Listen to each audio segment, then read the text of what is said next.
Watch this.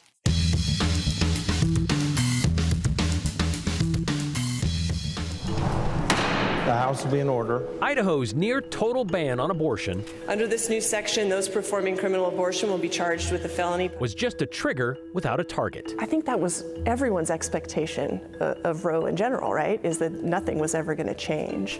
Here's the scene right now. Until it did in June of 2022. Almost immediately, the law would see the inside of a courtroom. The hospital must provide the treatment necessary to stabilize that patient. This includes abortion when that is the necessary treatment. But in the exam room, it put doctors in a precarious position. I'm not going to sit and wait and watch somebody to become sicker so that I become less liable. Those who pass the law know it's a problem. If we would have just tweaked it a little bit better on the initial move. Those who defend it don't. And it's really hard for me to conceive of a single instance where a woman has to be airlifted out of Idaho to perform an abortion. Yet it happens. I'm like, a lot. I'm one of those in that statistic. Like, I was one of them. And EMTALA isn't the only legal challenge to Idaho's abortion laws. You are seen as less than once you have a baby inside of you. Like, you no longer get to decide what happens to your body. Today, the women and the doctors I hope we don't get to that point where somebody has to die. who have faced them and are now fighting them. I also worry, even if somebody died, if Idaho would really care. We are continuing our look at the impact of Idaho's abortion laws in the 2 years since the Dobbs decision. Soon after the Supreme Court overturned Roe v. Wade in 2022, Idaho's 2 overlapping abortion bans took effect. The near-total abortion ban passed in 2020, and the 6-week heartbeat ban passed the following year only allow abortions in cases of rape or incest reported to police, and if the life, not the health, but if the life of the mother is at risk. Doctors could be fined or put in prison if they perform or assist in an illegal abortion.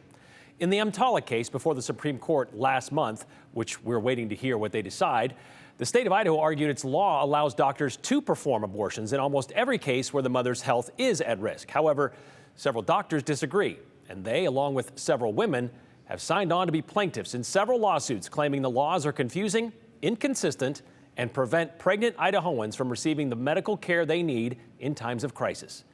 Here's Morgan Romero with the mother's perspective.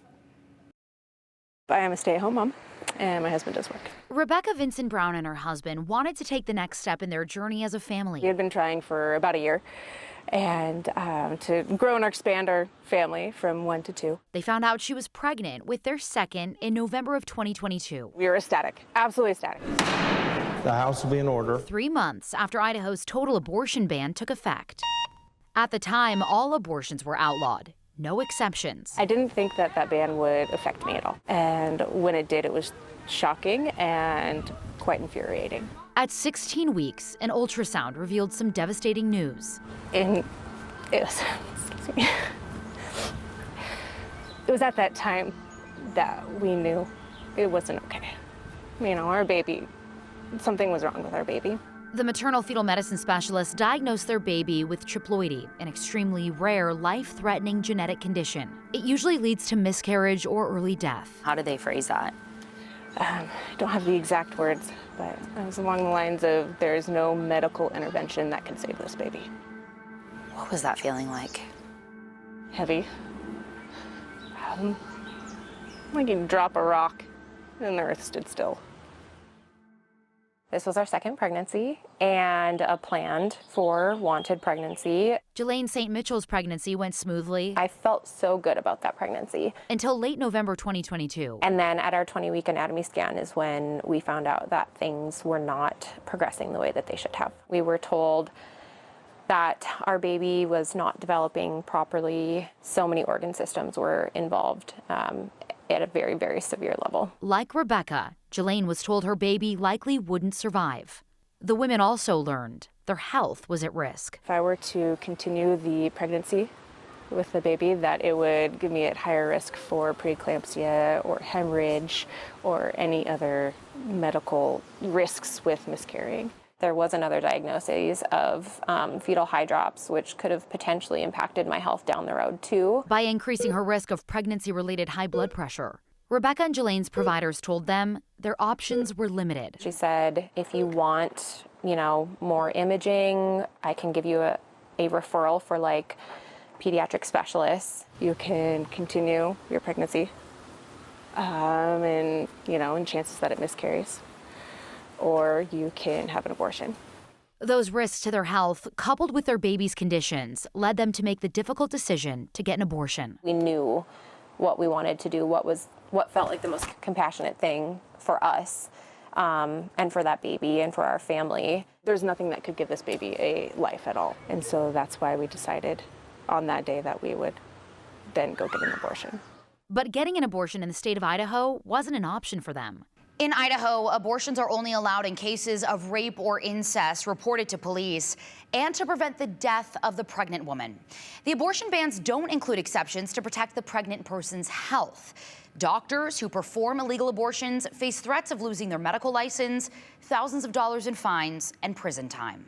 Doctors are extremely confused about what type of care is permitted and under what circumstances. Center for Reproductive Rights attorney Gail Dady says this is leading to patients like Jelaine and Rebecca, who are in medical emergencies, being turned away. And they are also very fearful of providing even life-saving abortion care in Idaho because they simply don't know what actions may land them in prison. My life was not currently at risk. What is the level of risk? What is life-threatening?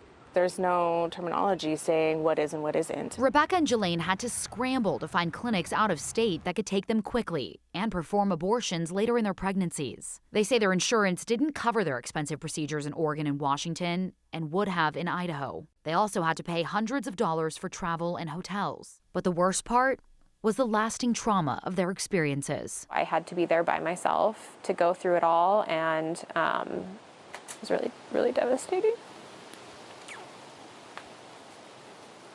I think that's the hardest part of it all, is not being able to grieve with my husband, and him not having the chance to say goodbye. That was taken from him because we had to go out of state. I started contracting right around midnight.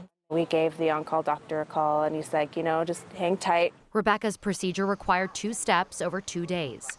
But after the first step, things took an unexpected turn. Right around 4 o'clock, I ended up passing the baby in the hotel bathroom. All while my 2-year-old was on the other side of the door. The trauma of the whole situation would not have happened if I stayed in Idaho with my physician at home. What did they say they could have done for you if abortion had still been legal in Idaho? I would have been able to have the procedure in the hospital. It wasn't until I returned home and kind of processed everything that I realized just how insane it was that we had to do it in that way, and how like degrading it was to have to flee from my home. I remember telling my husband, like, there has to be a purpose. Like, I'm gonna make this really terrible experience mean something. When she found out the Center for Reproductive Rights planned to sue the state and Board of Medicine over Idaho's strict abortion bans, she realized that was her purpose. This is my purpose. This is the reason for this. Rebecca's OBGYN told her about the lawsuit a few months after her abortion. She says it spoke to her. That was when I decided that it was time to do something. They're suing on behalf of patients and doctors looking for clarification from the courts. Like Idaho. Dady, the lead attorney on the case, says they want to add exceptions to the bans to ensure providers can perform abortions to preserve a pregnant person's health and safety, including when the fetus is diagnosed with a deadly condition. It's simply a statement that if someone is experiencing an emergent medical condition, meaning they have a condition that could result in significant harms to their health or their life or their future fertility, that person be permitted to have abortion care in Idaho. Jelaine and Rebecca were able to get pregnant again and fulfill their dreams of growing their families. And unfortunately, I kind of didn't allow myself to feel bonded with this pregnancy, which is really sad to think about. It's changed now. I didn't emotionally get excited about little baby Harlow until about 20 weeks when we had that ultrasound. They hope by expanding the exceptions, other Idahoans won't endure the same pain and trauma they did. If it can happen to us, it can happen to anybody. It's quite barbaric. We live in the 21st century. Why is this happening? We were going to name the baby Beckett, and we've tried our best to talk about her and, make sure Finley knows that she's real. We just never want to forget her, and we're really hoping that her life has purpose in this way, that we can honor her, and that hopefully because of our story and others like ours, we can make life better for women in the state. This lawsuit is not looking to overturn Idaho's abortion laws. As of now, it's moving to trial on November 12th of this year. An OBGYN at a Boise hospital, a family medicine provider in Blaine County, and the Idaho Academy of Family Physicians also joined in the lawsuit. They point to the struggle to recruit and keep doctors in Idaho due to the fear and confusion they say the laws created.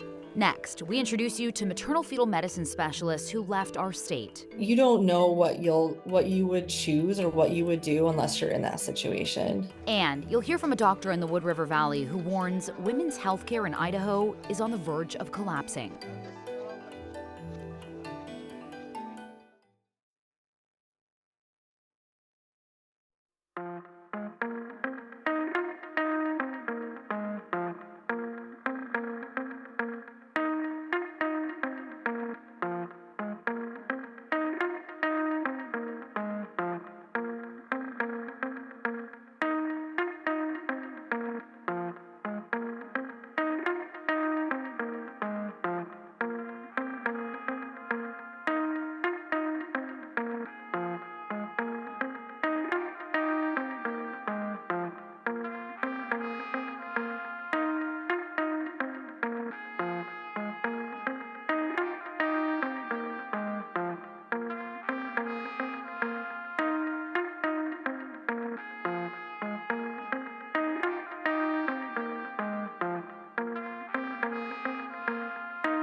There's healthcare providers out there sharing,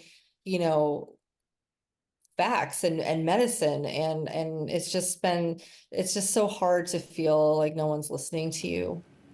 Okay, so we heard from two women who went out of state to get abortions because their pregnancies, which weren't viable, were also threatening to their health. They're part of a lawsuit against the state who wants to, and they want to add abortion laws. They want our abortion laws, I should say, to add the health of the mother as an exception to those laws. What about the doctors, though? They say since the bans went into effect, Idaho's reproductive health care system has spiraled into crisis, and it's only going to get worse. Medicine is not a black and white thing, and they argue you can't legislate it either. Once again, here's Morgan Romero. In rural Idaho, practicing family medicine brings unique challenges and burdens. It's a wonderful job, but it already was exhausting and challenging, and now, especially with the women's health piece, it's gotten even worse. Soon after the U.S. Supreme Court handed abortion regulations back to the states through the Dobbs decision, Idaho's 2 abortion bans took effect. What kind of issues have arisen since Dobbs? Well, everything we do now, we often have to tiptoe around very carefully. Yeah, so it's been a wonderful career. Dr. Julie Lyons, a family medicine physician in Blaine County, dedicates half her practice to women's health care and obstetrics. Pre-Dobbs, if a patient did need a health-saving abortion or an abortion for a fatal diagnosis, we were able to provide that in the state of Idaho. That often happened in consultation with our perinatologists and, could be offered that day or the next day. Today, Lyons says the way they discuss care has changed. It really turns this happy visit into something, a lot more nuanced and a lot more challenging. For 2 years, conversations have shifted more to what happens if the woman has an emergency or chooses to go out of state for a surgical abortion or induction of labor. Doctors are also talking to patients about getting life-flight insurance. Instead of talking about the happy moments and vitamins and nutrition and getting enough sleep, now I'm counseling women about what would happen if your baby has a fatal fetal diagnosis or if you develop a health risk. Now, doctors face threats of losing their medical license, thousands of dollars in fines, and prison time if they perform an illegal abortion. And that is cast this huge web of uncertainty. Because they say they struggle to navigate the exceptions to Idaho's abortion bans, doctors now have to call their health system's attorneys when the recommended treatment is abortion. How does a doctor decide, and maybe they can't, the long-term health impacts versus the life of the mother? How does one decide that in that moment? Yeah, I think that's the inherent controversy, really, is that every patient has their own unique story, and the law does not allow us to discern that or advocate for that unique story. Doctors say some patients aren't getting the care they need. Abortion is health care. It's often the #1 treatment for some pregnancy conditions. And making that access so impaired really puts people at risk. To get clarity on the laws, Dr. Lyons, along with a Boise-based OBGYN, the Idaho Academy of Family Physicians, and 4 Idaho women, filed a lawsuit against the state, governor, attorney general, and board of medicine. We're asking our state to maybe take their hands off some of the gags and restrictions that have been placed on us as physicians. Specifically, so they can use their good faith medical judgment to provide abortions for women who face health risks and whose babies aren't expected to make it to term or survive for long outside the womb. In this newsletter published in early May, Attorney General Raul Labrador wrote he's made clear in court, quote, if a doctor believes in good faith that the termination of a woman's pregnancy is necessary to save her life, regardless of how imminent that risk is, Idaho law allows it. And the Attorney General, for example, has said that the law is very clear. The law is very clear. Doctors can still practice. What would you say to that? That boils my blood, honestly. None of us want to wait until a patient is too sick. How are you supposed to determine when the right time to trigger that care is? In a post-Dobbs Idaho, dozens of OBGYNs and maternal fetal medicine specialists left the state or stopped practicing. A report from the Idaho Physician Wellbeing Action Collaborative shows we lost 22% of our obstetricians between August of 2022 and November of 23.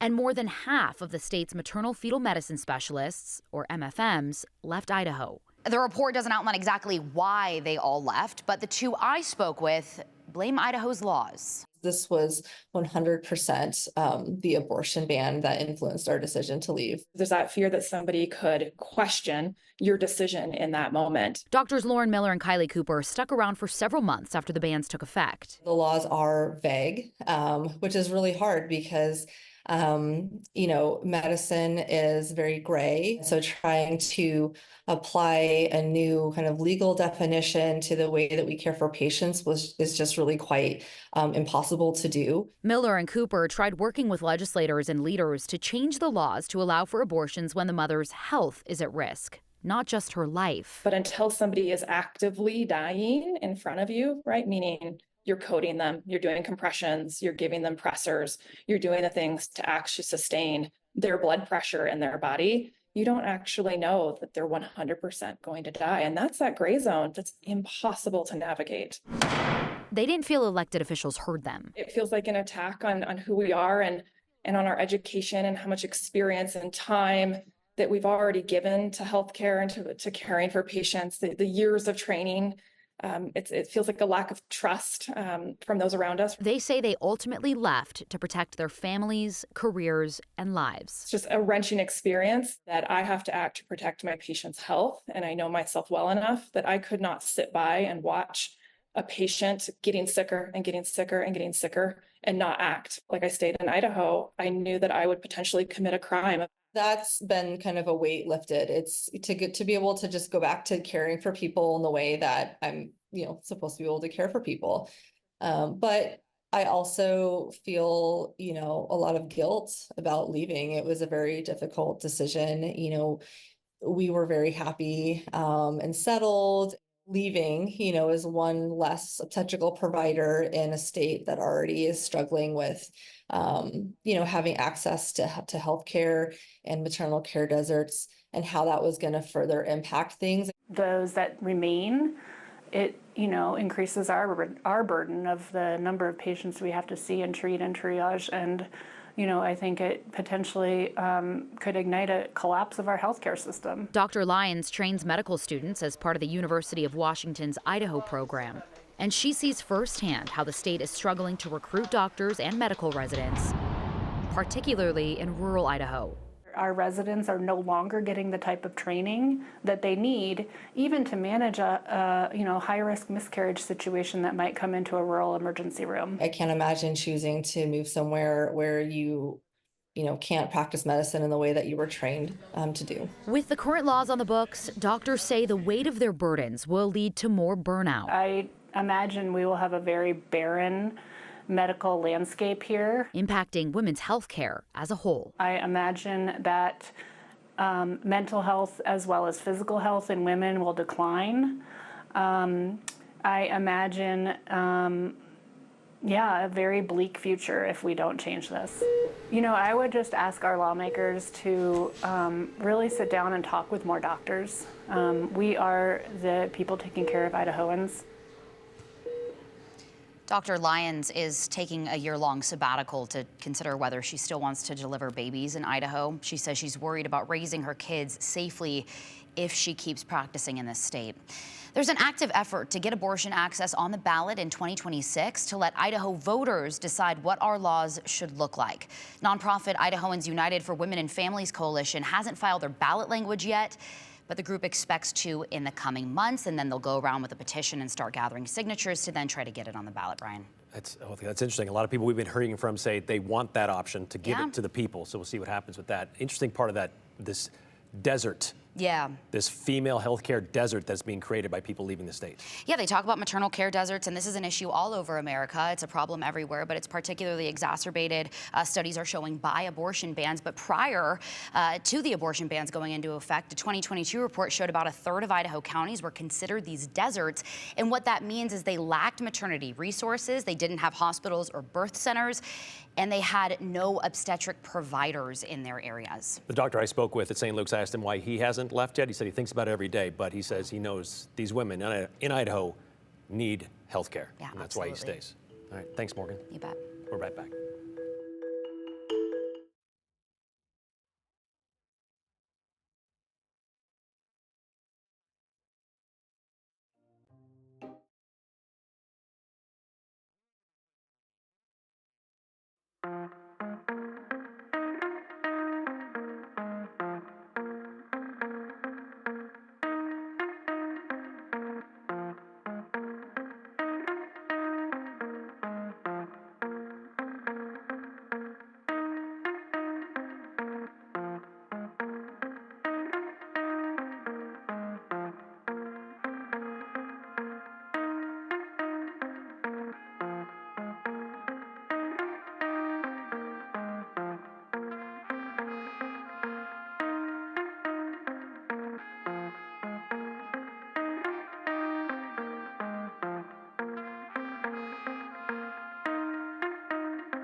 All right, coming up tomorrow, we wait to see what happens with the Supreme Court and their decision on whether or not EMTALA supersedes Idaho's near total abortion ban.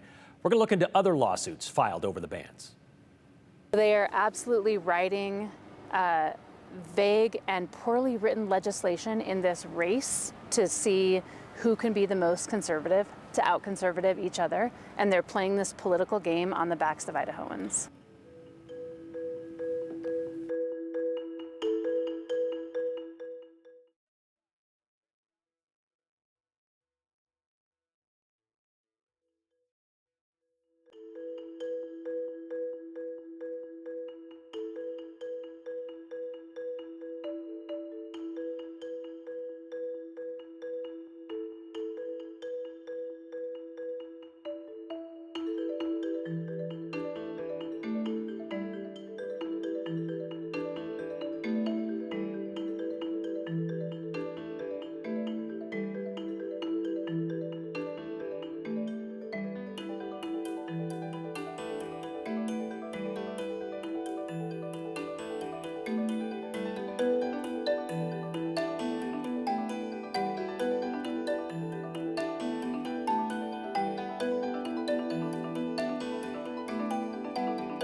All right, we tried to pack as much information as we could on Idaho's abortion laws over the last 2 days. Doesn't leave us much time for comments, but this one from Steve. Remember when the GOP was the party of keeping government out of personal lives and decisions of Idaho's citizens? Not anymore. We'll see you again tomorrow with more comments from you.